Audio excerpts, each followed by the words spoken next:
ছোটদের রূপকথার গল্প সাহসী বালক। নিউ বাংলা গল্প। এক বালক এক বড় ধরনের অপরাধ করে ফেলেছিল। তাই তাকে শাস্তি দেওয়ার জন্য রাজার সিপাহীরা তাকে রাজার কাছে নিয়ে গেল। সিপাহী: মহারাজ, এই বালক বড় ধরনের অপরাধ করেছে। বালক: মহারাজ, আপনি যা বলবেন তাই করব। দয়া করে আমাকে শাস্তি দেবেন না। আমি ভুলবশত অপরাধ করে ফেলেছি। রাজা: আমি যা বলবো তুমি তাই করবে? বালক: হ্যাঁ মহারাজ। রাজা তখন তাকে একটি কাজ করতে বলল। রাজার মন্ত্রী তাকে কাজটা বুঝিয়ে দিল। রাজ্যের পাশের জঙ্গলের মাঝে একটি উপত্যকা আছে। সেই উপত্যকার ঠিক মাঝখানে একটি পাথর গুহা আছে। সেই পাথুরে গুহার পথ ধরে হাঁটতে থাকলে কিছুক্ষণ পর গুহা শেষ হয়ে যাবে। গুহাটি পর একটি রূপকথার গল্প এর মতো একটি সুন্দর বাগান রয়েছে। বাগানের এপাশে নদী আছে।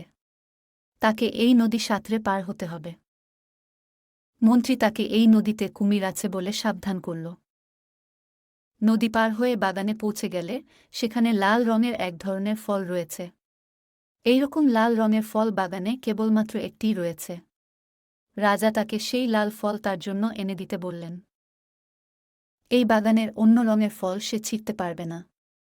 অন্য ফল ছিঁড়লে সেই ফলের বিষে সে আর জীবিত থাকবে না। তবে সে নদীর পানি খেতে পারবে।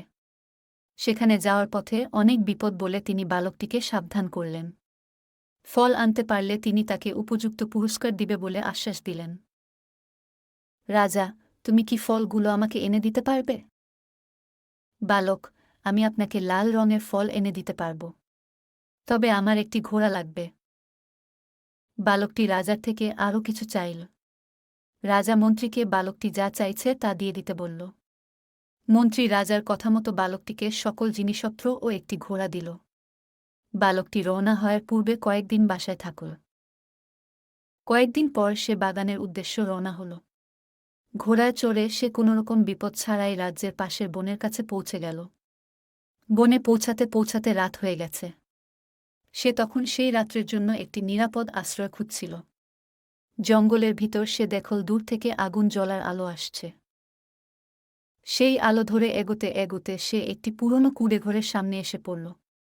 গল্পটি সম্পূর্ণ শুনতে আমাদের চ্যানেলে ভিজিট করুন।